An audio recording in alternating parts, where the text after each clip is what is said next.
Bueno, como les decía, habíamos trabajado previamente a través de ciertos ejes de política criminal, independencia, reformas procesales y hablamos en nombre propio luego de tener una puesta en común con los otros jueces de estas provincias, así que empezamos por Rosario y ahí pasamos.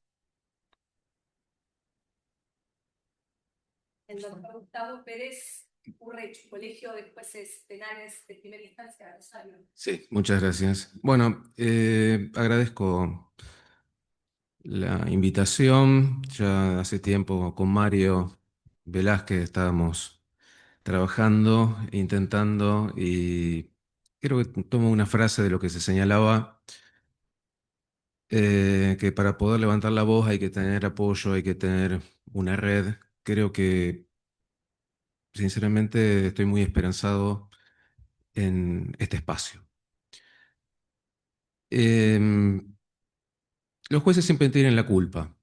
Eso fue lo que se me ocurrió en lo que tiene que ver con este sistema adversarial acusatorio al cual adhiero. El problema está, y se dio, por ahí la realidad de Santa Fe es muy variable. Yo voy a hablar de lo que tiene que ver con lo que sé y manejo, que tiene que ver Rosario.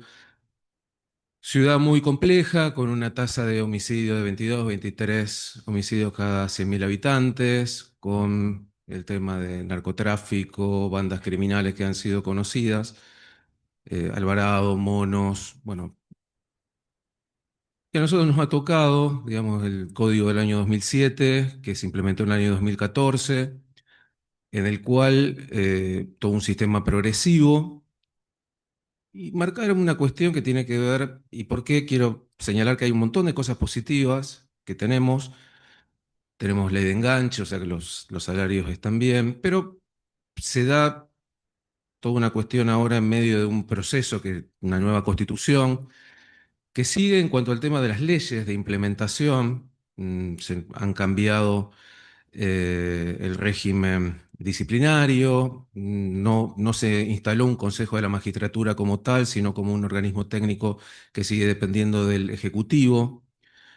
Pero ¿por qué digo que los jueces siempre tienen la culpa? Porque sabemos, digamos, que en definitiva los jueces tienen que intervenir cuando hay controversia, viendo el tema de la razonabilidad, la legalidad, el orden público. El tema que hemos tenido casos en los cuales sabemos que tenemos responsabilidad. El problema es que se ha cambiado esta cuestión. A un maestro o a un médico no le vamos a pedir el tema de una obligación de resultados, sino de medios. Bueno, a nosotros se nos pide una obligación de resultado. O sea, hay muchos colegas en el país que están sometidos a procesos disciplinarios en función de lo que ha pasado, si una persona salió, mató, y bueno, en función de que no tuvo el diario del lunes, no tuvo la bola de cristal, por más que haya aplicado lo que correspondía, bueno, muchos están sometidos a procesos disciplinarios, lo cual genera que tengamos responsabilidad por los resultados y por una posverdad muchas veces, generada en los medios, y hoy por hoy una espada de Damocles constante en el cual uno tiene que estar midiendo, y hay temor por el tema de determinadas decisiones. ¿Por qué? Porque en definitiva hay cuestiones que hoy por hoy tienen que resolver las partes, que se termina volcando la responsabilidad en los jueces. Por ahí, por cuestiones que ya el sistema pone en cabeza de otros actores. Nosotros tenemos esta oportunidad histórica en Santa Fe a través de la reforma constitucional. Ahora queda, como dije, el tema de implementación, queda ver las leyes de jury, bueno, qué es lo que pasa con eso, las mayorías. Em, pero en definitiva, el problema que nosotros tenemos no es tanto el diseño institucional, sino la realidad que nos pasa a través de las amenazas, y un control permanente, pedidos sistemáticos de informe por cuestiones mínimas, clima de temor y ansiedad que hay, el uso del sistema disciplinario como herramienta de presión, la precarización de las condiciones laborales. Yo, mm, me viene a la cabeza algo que es el sesgo de supervivencia. ¿Por qué le pido por ahí que puedan mirar lo que es Rosario? Porque generalmente se muestran sistemas exitosos y Rosario tuvo éxito en algún lado. La gente de Tucumán vino en su momento en el año 2016, exploró todo el sistema, lo llevaron. Cuando he charlado con, ya ahora estamos copiando, vamos a incorporar un sistema informático que tienen en Tucumán. El problema está que a veces ponemos el carro delante del caballo y terminamos trabajando, dejamos de ser un poder judicial para ser una administración de justicia y seguimos con parches. ¿Qué es lo que estamos haciendo? No alcanzan los recursos, tenemos los mismos jueces o menos que para un sistema escrito con delegación, para un sistema de oralidad, en lo cual inclusive cuando se generó este espacio, los jueces no tenían despacho, porque supuestamente no iban a tener que escribir nada, sino que directamente a la sala de audiencia. Teníamos como una especie de sala de profesores. Todas esas cuestiones se fueron viendo, se fueron modificando, pero seguimos ahora, por ejemplo, el tema de los pluripersonales, el límite pasó de 12 a 18 años, o sea, se sigue extendiendo y bueno, eso está generando continuo malestar. Tenemos capacidad para hacer entre 100, 180 juicios, tenemos 660 que hay que hacer, y el tema de que muchos están ya con los 3 años de plazo, eh, con lo cual necesitamos a un nivel macroinstitucional que se blinden las estructuras para que en definitiva la ciudadanía tenga jueces independientes y que no estén con esta espada de Damocles todo el tiempo en la cabeza. Y que se den condiciones laborales dignas que hagan posible el ejercicio de la función. O sea, sin estructuras institucionales sólidas, nosotros nos transformamos en vulnerables. Nos transformamos en vulnerables a través de las campañas que muchas veces se hacen en los medios y no tenemos la libertad como para poder trabajar como jueces. Eh,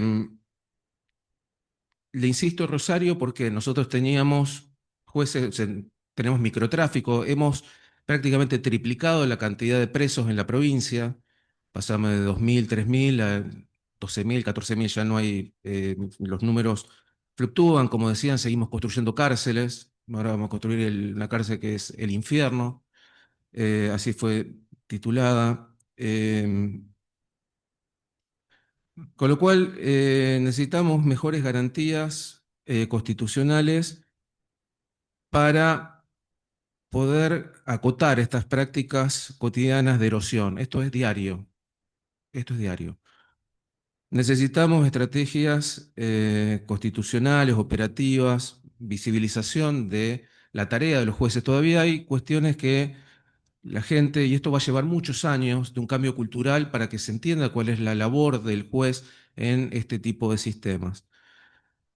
Y hacer ver, digamos, que la independencia judicial no es un privilegio nuestro, de nosotros que trabajamos como jueces, nosotros somos ciudadanos como cualquiera, sino que es una garantía de la ciudadanía. Es como poder entenderlo un árbitro de fútbol, y muchas veces que se discute. Bueno, si no tenemos un árbitro de fútbol que sea imparcial, independiente, imparcial, bueno, nosotros es lo mismo. Necesitamos reforzar eso, por eso este espacio de encuentro, esta cuestión de construcción comunitaria, esta frase que decía Einstein, todos somos ignorantes en algo, pero no ignoramos las mismas cosas, dejar de comprar por ahí esos modelos exitosos para poder hacer una construcción en red, nosotros compartir experiencias y poder alzar la voz a partir de este sostén que nos puedan dar la red. Muchas gracias.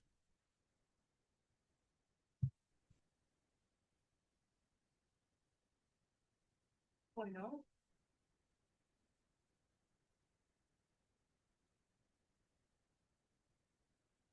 escuchamos al doctor Gustavo Adrián Herbel, juez de Cámara de San Isidro. Bueno, muchas gracias. Bueno, ya estamos tarde. Voy a tratar de hacer lo más rápido posible, por lo menos ponernos en tema respecto a lo que vengo a aportar desde la provincia de Buenos Aires.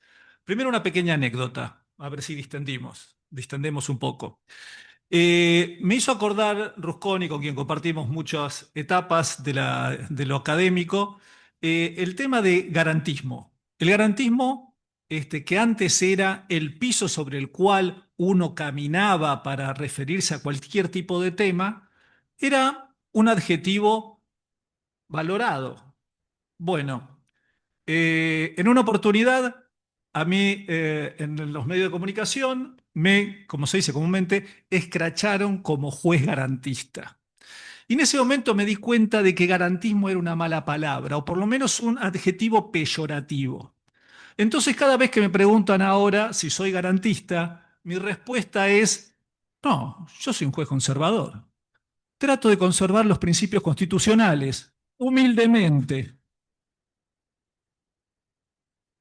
Creo que con eso freno un poco el ataque directo. Después me siguen atacando. Y ahora, el tema que vengo a abordar. El tema es la red nacional. Considero que para tener una institución lo primero que hay que tener es un objeto, un objetivo. Y como objetivo central me parece indicado la independencia judicial. ¿Por qué? Porque es un foco que tiene muchas dimensiones y corta transversalmente todo lo que es la estructura del Poder Judicial. Porque hay una independencia interna del Poder Judicial que muchas veces se ve afectada por la superintendencia construida dentro del Poder Judicial. Esto es, por ejemplo, de qué manera se distribuye internamente el presupuesto del Poder Judicial, que se va distribuyendo en forma vertical, tomado las instancias superiores una parte leonina del presupuesto y las instancias que tienen que enfrentar la conflictividad va quedando el resto del presupuesto. Entonces el problema de la distribución interna del presupuesto es un problema que hace a la independencia judicial, porque quienes más independientes tienen que ser son quienes tienen la mayor conflictividad. La segunda es el disciplinario. Otra de las pautas de la independencia interna que hay que tener en el Poder Judicial es el control disciplinario. Control disciplinario que muchas veces está en manos de la Corte Suprema, de las Cortes Supremas de las provincias. ¿Es correcto que tenga control disciplinario la Corte Suprema? ¿O se necesita un organismo aparte para que no sea la palabra de la Corte Suprema la que ponga una sanción a un juez que se supone hizo una inconducta? ¿Por qué? Porque se verticaliza el Poder Judicial así. Se verticaliza por la superintendencia, se verticaliza por la vía disciplinaria. Y lo otro es el control externo. La independencia que hay que tener respecto de los factores de poder externo. Y en esto hay dos. Uno son los poderes fácticos, y en esto hay que trabajar sobre los medios de comunicación, que son el canal donde los poderes fácticos se expresan, al menos oficialmente, después siempre hay caminos internos. Y el otro es el político. Y me voy a referir especialmente al poder político porque es el que construye, por lo menos en la provincia de Buenos Aires, al poder judicial. ¿Por qué digo que lo construye? Porque maneja el presupuesto del Poder Judicial, no hay autarquía en el Poder Judicial de la provincia de Buenos Aires, porque maneja la selección de los jueces, porque tiene mayoría sustancial en todas las instancias, tiene una doble intervención, la intervención que le da la Constitución a través de las ternas y la decisión del presidente, del gobernador y del Senado provincial, y también en el Consejo de la Magistratura. En el Consejo de la Magistratura hay 6 cargos que podríamos decir, 8 cargos que podríamos decir del Poder Judicial 4, del Colegio de Magistrados 4. 10 son del Poder Político. 10. Es decir, tiene intervención política por parte del gobernador, tiene intervención política por parte del Senado y tiene intervención política sustancial en el Consejo de la Magistratura. Comparemos esto con Italia. Italia hay 18 cargos de magistrados. 18 cargos de magistrados. Solo 8 son elegidos por el poder político. ¿Quién los elige? En una asamblea común, el Senado y diputados. ¿Qué eligen?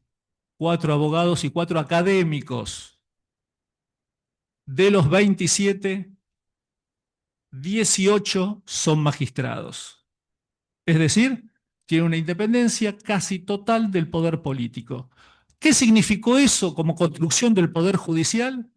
que fueron capaces en Italia de protagonizar lo que se llamó Manipulite, que es impactar directamente en la relación entre la política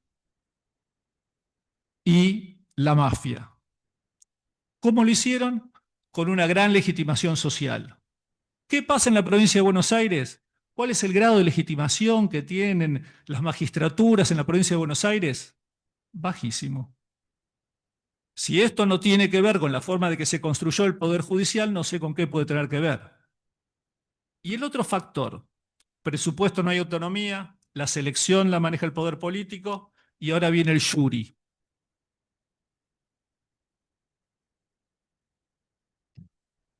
La forma en que se enjuicia a los jueces, que es la forma en que se controla su desempeño.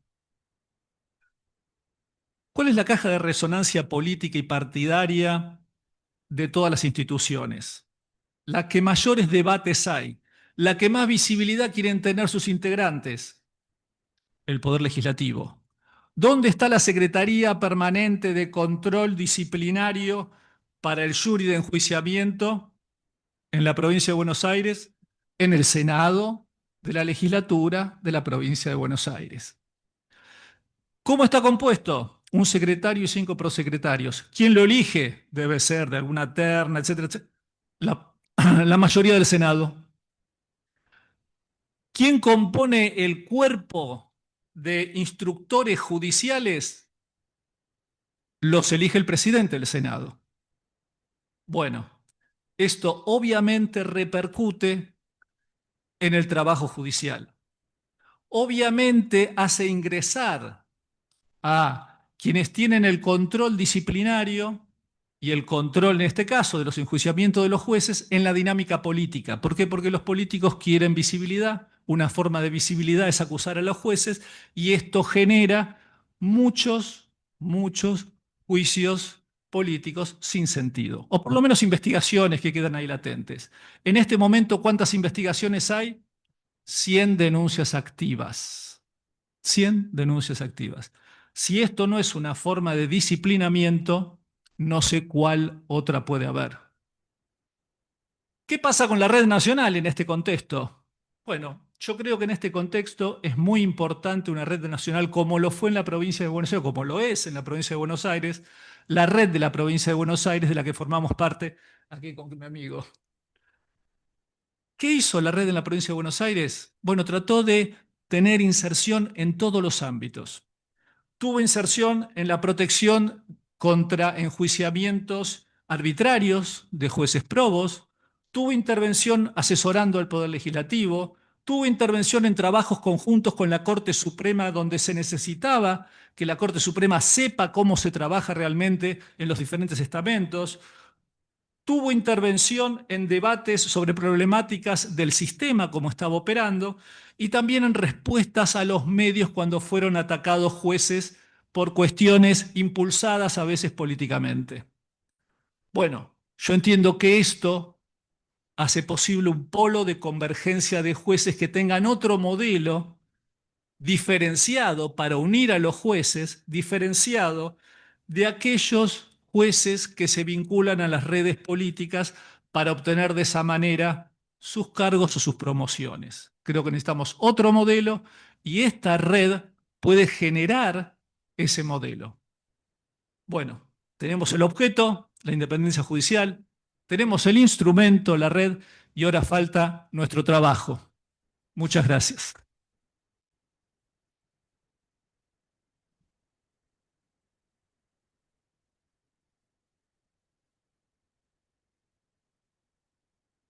Le damos la palabra a Juan Sebastián Galarreta, juez de ejecución penal de Mar del Plata.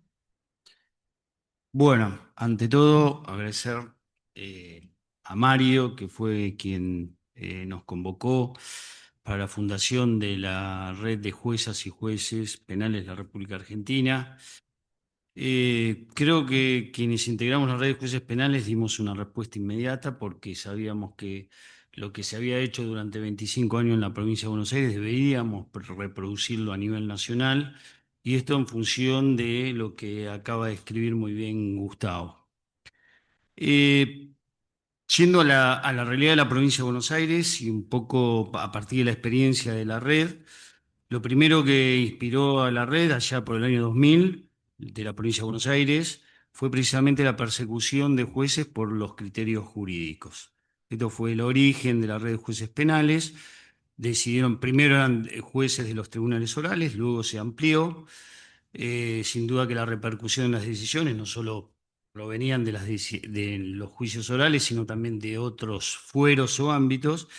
Pero además hay un dato también que por ahí se pasa por alto y que por aquella época se había hablado de la disolución del Tribunal de Casación Penal de la provincia de Buenos Aires, que entendíamos que era fundamental por la tarea nomofiláctica, es decir, la unificación de los criterios en relación a la cuestión penal, procesal penal y el control constitucional. Y esto también fue el motor, porque entendíamos que eso era un desatino, al menos en orden al objetivo que se había prefijado el legislador cuando constituyó el Tribunal de Casación Penal.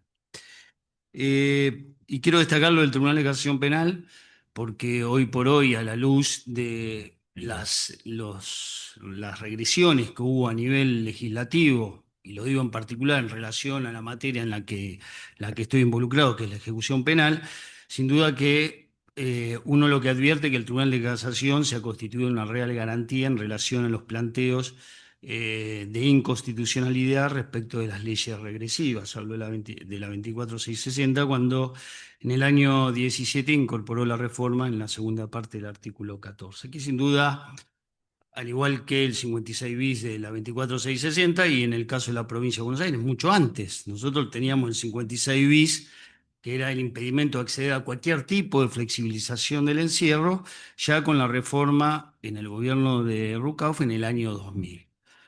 La 12.405. Entonces, creo que este era el motor, y lo han dicho mis colegas, la posibilidad de uno poder decidir de acuerdo a sus convicciones, y fundamentalmente algo que yo reitero en todas las oportunidades, antes que jueces del caso en el que intervenimos, somos jueces de la Constitución y la Convención. Entonces es imprescindible que nosotros podamos trabajar y asegurar, como dijo Rodrigo, lo que hace nuestra función esencial, que es la garantía de los derechos de todos los ciudadanos de a pie. Pero había otro motivo, ¿no?, que creo que es fundamental y que creo que también tenemos que tener en cuenta.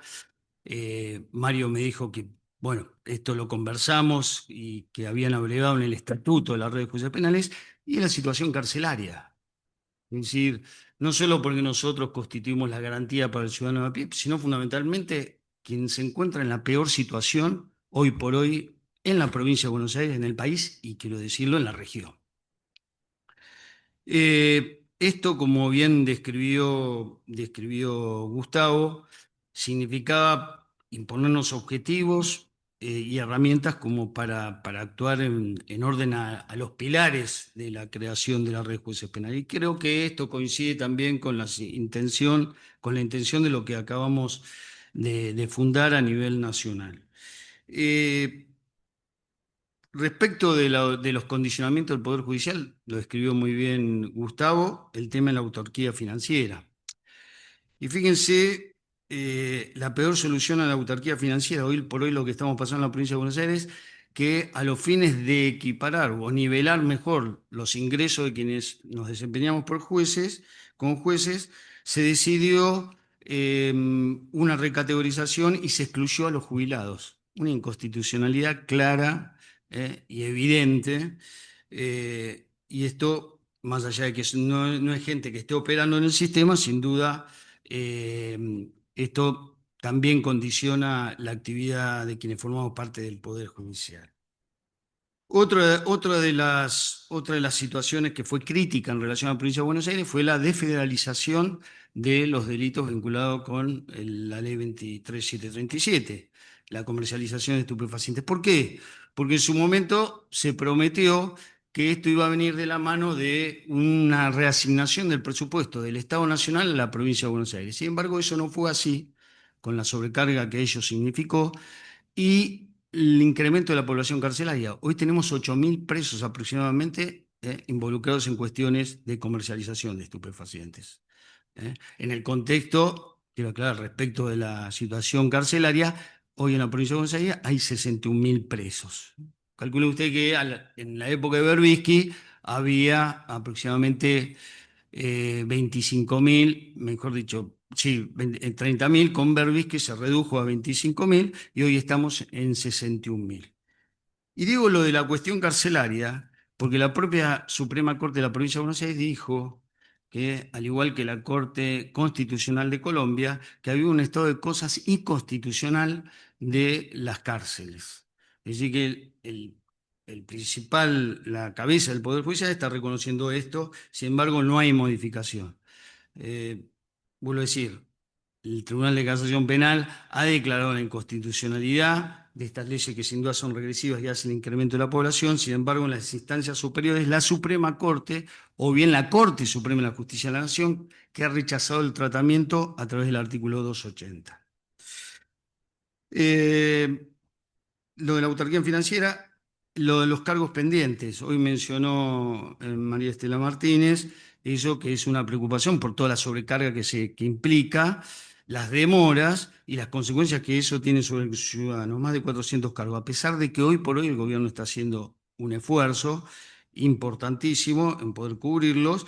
Eso está pendiente y eso es una realidad y conspira contra el servicio que nosotros brindamos. Estoy hablando de la provincia de Buenos Aires. Con relación a los juris, con relación a juris, que también es un condicionamiento por todo lo que significa el proceso, pero hay un elemento, porque la provincia de Buenos Aires es la que mayor cantidad de juris ha realizado en la historia del país, y sin embargo, además es la que más absoluciones tiene con relación al jury. Es decir, que el jury se ha desenvuelto con todas las garantías que hace a quien ha sido, se le ha indicado un mal desempeño. Pero el problema hoy por hoy es lo que dura el jury. Es decir, esa espada de Damocles que pesa sobre el magistrado, una duración promedio no menos de 3 años. Con todo, y esto tiene que ver con los condicionamientos, y esto creo que son lo que tenemos que replantearnos también a nivel nacional, porque son realidades distintas, pero esto creo que atraviesa a todas las jurisdicciones. Otro elemento de la red, y esto lo hablamos con Mario, hay que incorporarlo definitivamente, y esto lo mencionaron, es la actividad académica. La actividad académica lo describió también Gustavo muy bien. En la red de jueces de la provincia de Buenos Aires entendimos que esto era imprescindible a poco de haberse fundado hace 25 años y comenzamos con actividades académicas y hoy por hoy tenemos publicaciones propias de excelentes autores propios de la propia red, inclusive muchos amigos que hoy están presentes también. Por último, la prensa. Esto es un dato que a mí me ha inquietado por mucho tiempo, por la incomodidad que genera los ataques, y esto lo viven todos quienes forman parte del Poder Judicial, y creo que eso es una tarea pendiente. Una de las colegas dijo, es decir, ¿cómo tenemos que abordar el tema de la prensa? No lo tenemos resuelto. Inclusive, en alguna oportunidad, voy a ser autorreferencial, me acuerdo que en Estados Unidos yo le planteé el tema de la prensa en la escuela judicial y una secretaria me decía, no, esto es un tema que todavía no tenemos resuelto los norteamericanos, a pesar que han transcurrido 200 años y que nos es dificultoso. Bueno, eso habla de la entidad que tiene y el condicionamiento que muchas veces genera, pero creo que esto debemos asumirlo. No simplemente, como decir, los jueces no hablamos solo por las sentencias. Entonces, tenemos que romper con eso y tenemos que hablar con la prensa. Ojo, ir a hablar con la prensa sin ninguna estrategia es un error. Entonces, lo que tenemos que, y esto me parece como desafío de la red nacional, también plantearnos cómo vamos a abordar algo que sin duda incomoda y genera, con esto concluyo, los porcentajes de visión que tiene la población en general con relación al Poder Judicial, que no es real, que no es real. Voy a dar un dato, y esto una vez lo trajo a cuenta Gustavo y me parece interesante recordarlo. En la provincia de Buenos Aires, en el año 2024, hubo 1.094.000 causas que ingresaron al sistema judicial. 60% de cifra negra, estoy hablando del 40%. De ese 1.094.000 causas, el 78% está archivada. ¿En qué cantidad de causas intervenimos los jueces? En el 3%. Sin embargo, ¿quiénes son los responsables de la seguridad en la sociedad? ¿Quién? Los jueces. Entonces, esto lo traigo a cuenta también y con eso cierro. Me parece fundamental también trabajar los datos duros, es decir, los datos reales. Es decir, cuando nosotros nos plantamos ante la prensa, saber cuáles son los datos como para dar una información fidedigna y tratar de modificar. Pero digo, vuelvo a decir, estratégicamente, cuando uno le pregunta, ¿qué significa estrategia? Bueno, veo si con este periodista puedo hablar, con este no, etcétera, etcétera. Yo me acuerdo cuando Mario, lo voy a traer a cuenta, con esto termino, Mario Juliano, en ese listado que decía Gustavo, entre otros estaba Mario también, estaba Mario, éramos varios los que estábamos, que éramos los jueces responsables de la seguridad en la provincia de Buenos Aires. 10 jueces responsables de la seguridad de una provincia de 17 millones, Nico también estaba. Mario me cargaba, yo estoy enojado con vos porque vos estabas antes que yo. Bueno, era propio de Mario. Y me acuerdo que Mario tuvo una conversación con Majul. Bueno, era extraordinario. Mario era extraordinario en todo. Y Majul, inquiriéndolo, provocándolo, qué sé yo, no pudo con Mario y terminó saludando de la mejor forma posible, a pesar de lo que representa este tipo de periodista y con relación a estos hechos. Pero bueno, ese ejemplo que traigo a cuenta de Mario es lo que nos enseña que a la prensa no podemos enfrentarla sin hacerlo con preparación y buena información, datos duros. No existen en la provincia de Buenos Aires, son muy pocos, salvo lo de la Procuración. La Corte no los tiene y creo que eso es lo que nos permitiría afrontar mejor este tipo de situaciones. Bueno, felicito y estoy más que feliz porque se haya constituido esta nueva red a nivel nacional con todos los amigos de todas las jurisdicciones. Muchas gracias.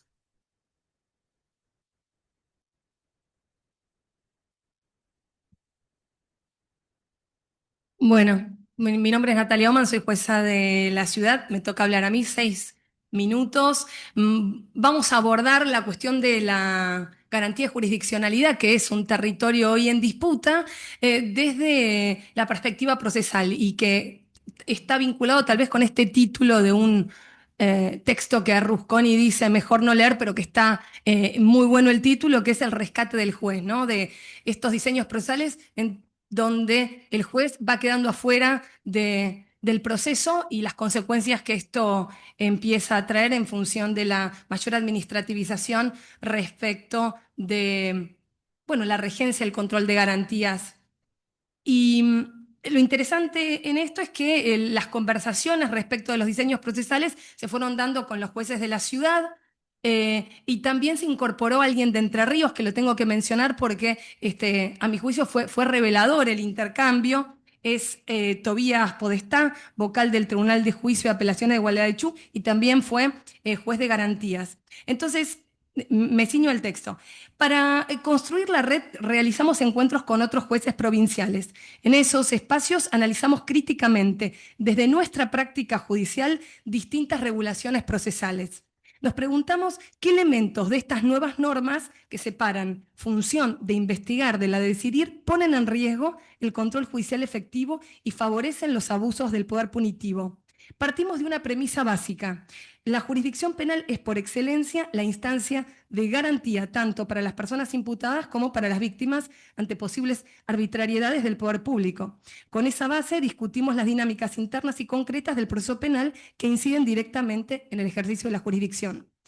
Un rasgo distintivo de la función judicial, sabemos, es su ajenidad respecto de los intereses en disputa. Esta posición, propia de la independencia e imparcialidad, sitúa a los jueces frente a conflictos sociales muy heterogéneos, desde hechos extremadamente graves hasta cuestiones menores, y exige controlar las garantías articulando la ley con la racionalidad jurídica constitucional. Desde esa perspectiva identificamos interferencias al control judicial, originadas en prácticas procesales que debilitan las garantías y producen efectos difíciles de prever. Observamos además que los códigos procesales actuales tienden en la práctica a consolidar modelos, vamos a decirlo, de antidebate, antidebido proceso, antijuicio previo, anticontrol judicial. Esto se vincula con la creciente preeminencia del Ministerio Público Fiscal, que concentra el ejercicio de la acción penal y domina la escena sin límites del todo claro. Así se debilita el intercambio dialéctico entre las partes y se reduce la eficacia de las garantías procesales. Los modelos acusatorios quedan entonces configurados de manera tal que el poder punitivo se ejerce con escaso control. De allí surge la pregunta central: ¿cómo restituir la garantía de jurisdiccionalidad para evitar abusos en el desarrollo del proceso penal? En nuestros intercambios identificamos la misma música que tanto en Entre Ríos como en la Ciudad Autónoma de Buenos Aires se reproducen argumentos que justifican prácticas distintas a eludir cargas procesales o exigencias convencionales y evitar controles orientados a proteger derechos individuales y sociales. Son expresiones que aparecen en distintos momentos del proceso y que operan como síntomas de este desplazamiento. Voy a poner algunos ejemplos. Que existiría una distorsión del sistema acusatorio si el juez requiere al fiscal que explique por qué solicita un traslado del detenido. No le puede preguntar por qué el fiscal le está solicitando el traslado al detenido. Eso sería una injerencia, una tergiversación del sistema acusatorio. Que se violenta el sistema acusatorio si el juez, sin petición de parte, controla la vigencia del debido proceso. Que en detenciones sin orden judicial o en casos de flagrancia, por aplicación del principio de igualdad de las partes, el juez carecería de facultades para controlar en forma temprana la legalidad de la detención y ver en qué condiciones deben darse, ya que nadie lo solicita, y que hacerlo implicaría exceder la jurisdicción. Que el juicio abreviado debe entenderse como una renuncia a la garantía del juicio previo del artículo 18, por lo que el juez estaría inhabilitado para juzgar, es decir, estaría impedido de ejercer jurisdicción. Algo similar ocurre con la suspensión del proceso de prueba. Según una interpretación sostenida por el Ministerio Público Fiscal y avalada por algunos fallos, el órgano jurisdiccional, aun siendo el garante del control de legalidad, no podría examinar las constancias del caso. Bajo esta lectura, en la probation no se discuten los hechos ni la prueba, lo que impediría al juez analizar su obtención o realizar un juicio de tipicidad para evaluar la procedencia del instituto. Aunque el órgano jurisdiccional es custodio de las garantías constitucionales, esta postura diluye el control sobre el deber de objetividad de la Fiscalía y sobre la efectiva garantía de defensa técnica. Otro aspecto que revela la ausencia de controles se observa en los casos de flagrancia. Es una experiencia relatada por el juez que les comentaba, al verificar que cientos de hechos de apremios ilegales durante los procedimientos de detención eran tantos, ascendían a cientos, formuló las correspondientes denuncias ante el Ministerio Público Fiscal. Sin embargo, todas las causas fueron archivadas en virtud de la facultad discrecional del Ministerio Público de no investigar, obvio. Frente a esta situación, el juez decidió comunicar los casos al Ministerio de Seguridad. Digo, a ver, ¿qué otro recurso tengo? Digo, bueno, hago la denuncia ante el Ministerio. Lo que generó trámites administrativos que comenzaron a afectar a los agentes policiales al quedar abiertos los expedientes. Como consecuencia, según la experiencia del juez de Entre Ríos, los casos de detenciones en flagrancia dejaron de ser presentados ante el órgano jurisdiccional, dejaron de ser tramitados en esos términos y pasaron a gestionarse únicamente ante el Ministerio Público Fiscal sin ningún control judicial efectivo o uno tardíamente ineficiente. Como consecuencia, la insistencia en describir al órgano jurisdiccional del modelo acusatorio como una figura pasiva frente al debido proceso termina consolidando el antiparadigma de un derecho penal y procesal penal desvinculado de la racionalidad liberal y de su perspectiva constitucional. En definitiva, lo que pudimos advertir o al menos empezar a percibir con preocupación, estas prácticas y lecturas distorsionadas del sistema acusatorio no solo vacían de contenido el control judicial y erosionan las garantías básicas del debido proceso, sino que además generan asimetrías intolerables entre las partes, profundizando un modelo en el que la Fiscalía concentra poder sin contrapesos reales. Cuando el juez queda impedido de ejercer su rol de garantía, imputados y víctimas dejan de situarse en un plano de igualdad ante la ley y frente al poder punitivo estatal. La consolidación de este antiparadigma que debilita la jurisdicción y reduce el debate contradictorio impacta de lleno en el derecho a la igualdad, porque permite que el acceso a las garantías dependa más de la discrecionalidad de los operadores que del control judicial efectivo.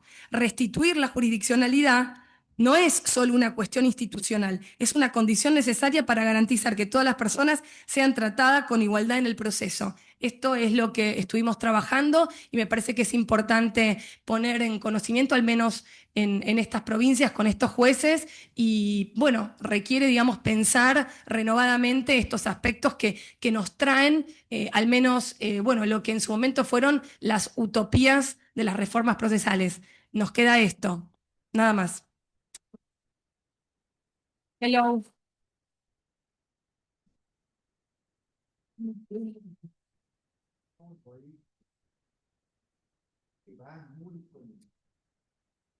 ¿Qué pasa con nosotros?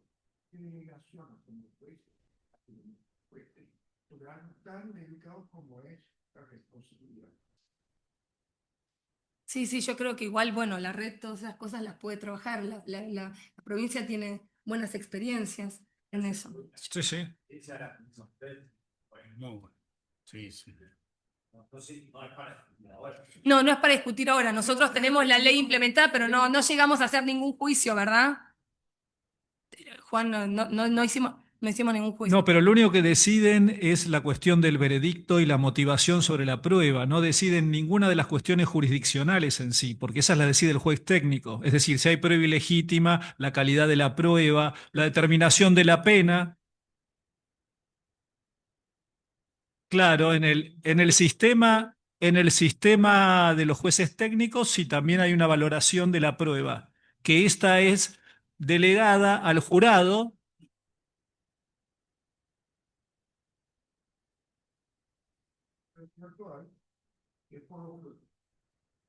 ¿Cómo? Que lo podemos trabajar en otro momento. Ah, sí, sí. No. Absorbe más que los técnicos, es una mirada, se buscó como una mirada para tener una respuesta positiva. Igual quiero aclarar algo. Por ejemplo, con relación a juicio por jurado, en algunas jurisdicciones en la provincia de Buenos Aires se tenía esperanza de que iba a haber un ejercicio mucho mayor, mucho más punitivo a partir del juicio por jurado. Y la experiencia demostró lo contrario. O sea, Juan. como dice el doctor, que ha sido más que productivo. Y,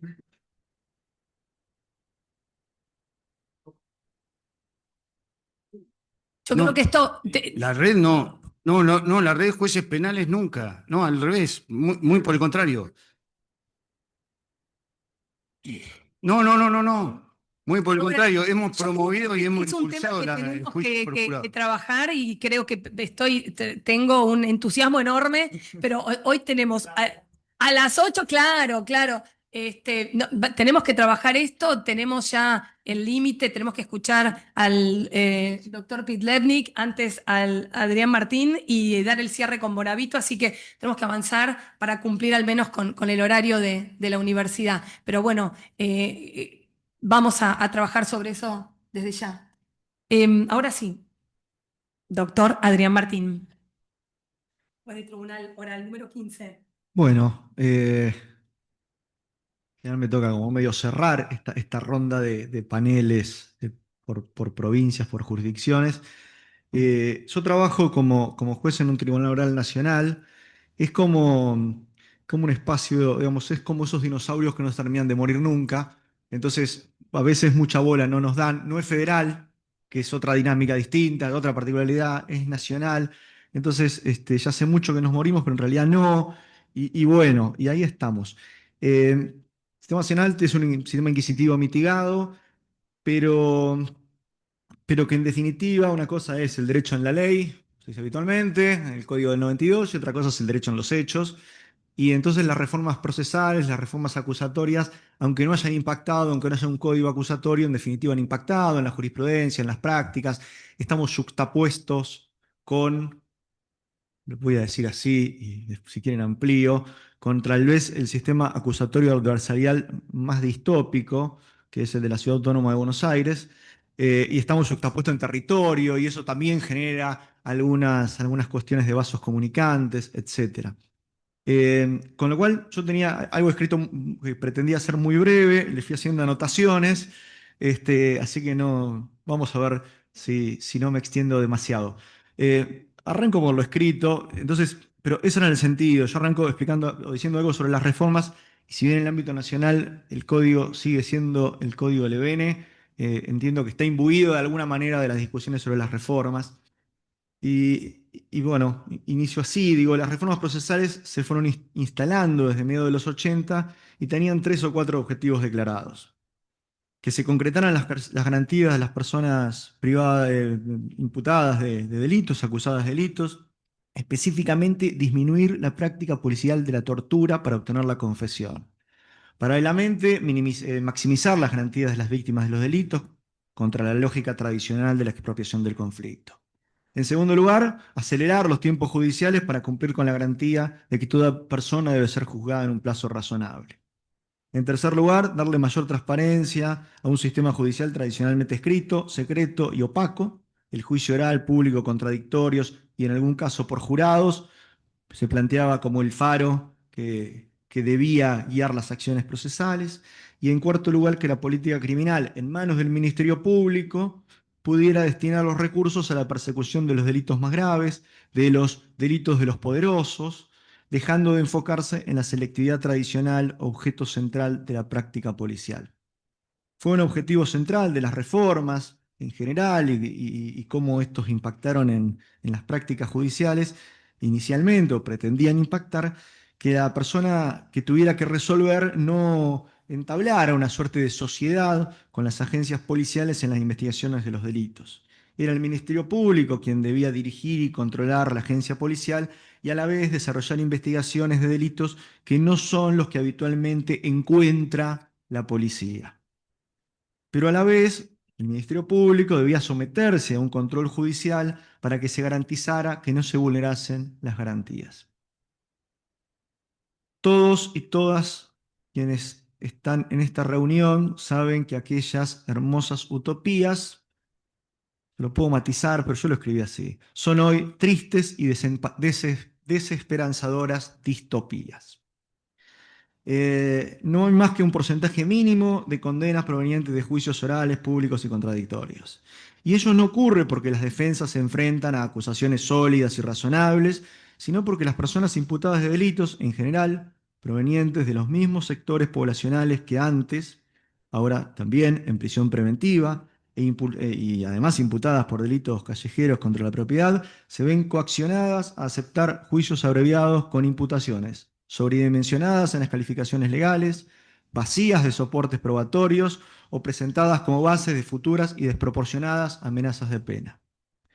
Los ministerios públicos fiscales han generado que el mecanismo básico de resolución de casos siga basado en investigaciones policiales y se resuelva mediante rápidas propuestas de contratos de adhesión que ni la persona imputada ni las defensas públicas pueden rechazar. Las primeras porque están privadas de libertad y porque el ejercicio del derecho al juicio se presenta más como una amenaza que como un derecho.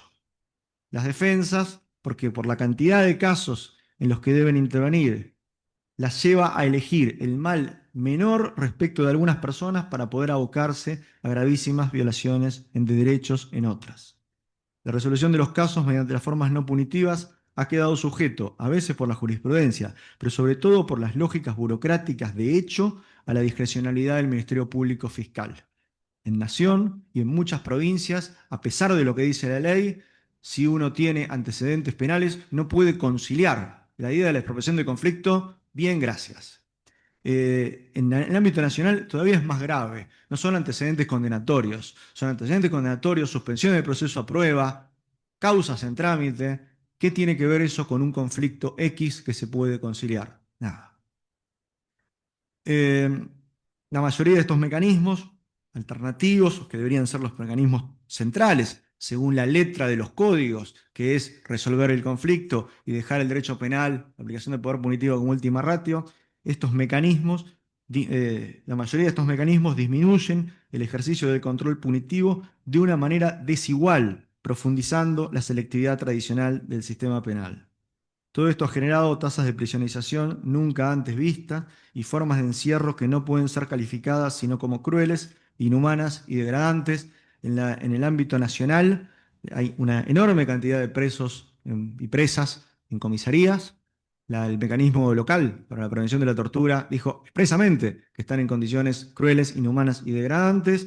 Sin embargo, poco se hace más que conformar alguna suerte de comisión, en general conformada por jueces y juezas, que son los mismos que mantienen privada de libertad a estas personas. Como decía Luis hace un rato, yo nunca fui muy políticamente correcto, a esta altura del partido no lo voy a hacer. Digo, son los mismos colegas que mantienen esas prisiones preventivas, en muchos casos por delitos insignificantes.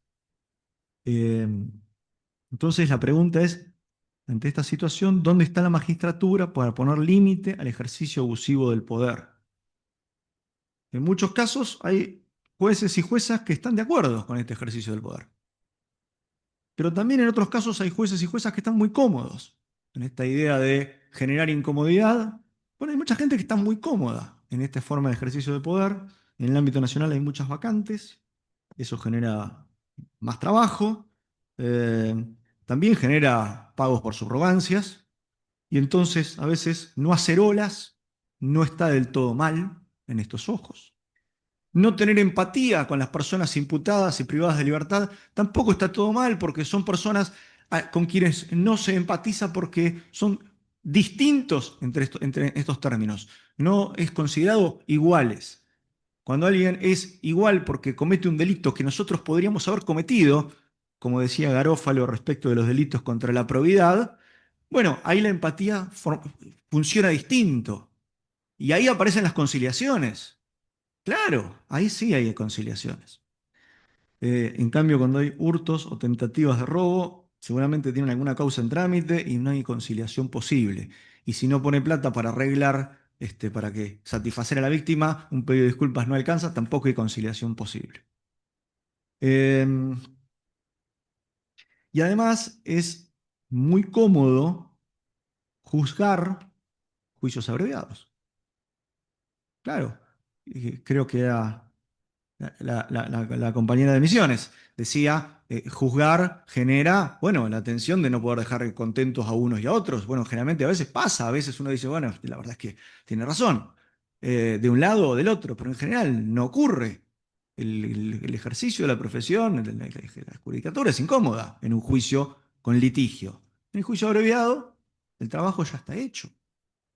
Es más de una escribanía que de un juez o de una jueza. En la medida que entendamos esto, y me adelanto, pero ya volveré ahí, en la medida que entendamos esto, cómo cumplir el modelo de juez o de jueza que se nos pide, que es poner sellos. Ahora, por eso digo, nosotros estamos en un lugar donde nos tienen medios olvidados y nos permitimos hacer algunas cosas, como por ejemplo, yo vengo sosteniendo que el juicio abreviado no es la renuncia al juicio, sino que es pasar de un juicio oral a un juicio escrito, recuperar la idea del juicio previo y entonces si del expediente, de la prueba, tengo dudas, pues tengo que absolver. No puedo rechazar para generar un ne bis in idem, para generar una doble oportunidad para el Ministerio Público, hay que absolver. Y así tengo un porcentaje entre el 30 y el 40% de juicios abreviados con absolución. Y esto genera mucho problema y a veces no genera mucho problema. ¿Por qué? Bueno, porque son casos que no aparecen en los medios y son casos que el Ministerio Público también se saca de encima. Digo, pensar la lógica de los costos a veces. Pero eso pasa en algún caso en particular. En general, en el ámbito nacional, funciona exactamente igual que en el resto de los lugares, con un porcentaje altísimo, altísimo de juicios abreviados y en general a personas en alto grado de vulnerabilidad social. Eh, Todo esto está basado, decía, bueno, pero hay otro sector de jueces y de juezas a quienes se les advierte una sensación de impotencia frente al deber que tienen de cumplir con las funciones constitucionales y convencionales. Y esto está basado en un mecanismo de distribución de costos burocráticos y un disciplinamiento interno y externo. Y esto que en el Consejo de la Magistratura Nacional los juris de enjuiciamiento no tienen tanta incidencia, más bien podríamos decir que tienen poca incidencia. Yo me he enterado de denuncias que tengo, cuando me notifican me las archivaron, no sabía ni siquiera.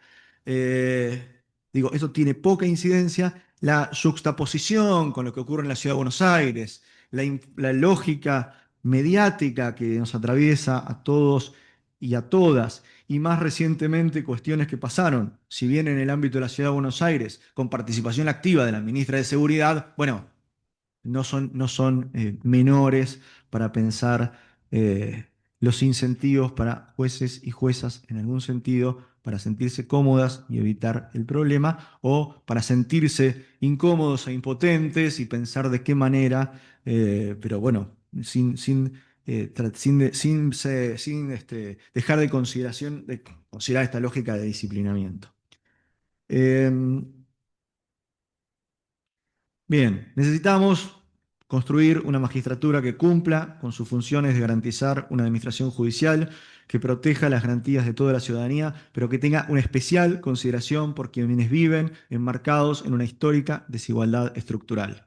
El ejercicio del poder punitivo no puede ser la primera política pública frente a la desigualdad social creciente.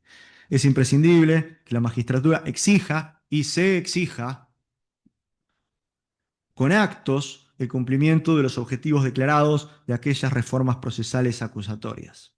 Pero eso no es posible si seguimos desconectados, desconectadas, preocupándonos de resolver personalmente cuestiones cotidianas que en los tribunales se deben abordar en la lógica de caso a caso, pero que las agencias policiales y penitenciarias, sin un control de legalidad de los ministerios públicos, generan masivamente en la lógica de la producción en serie.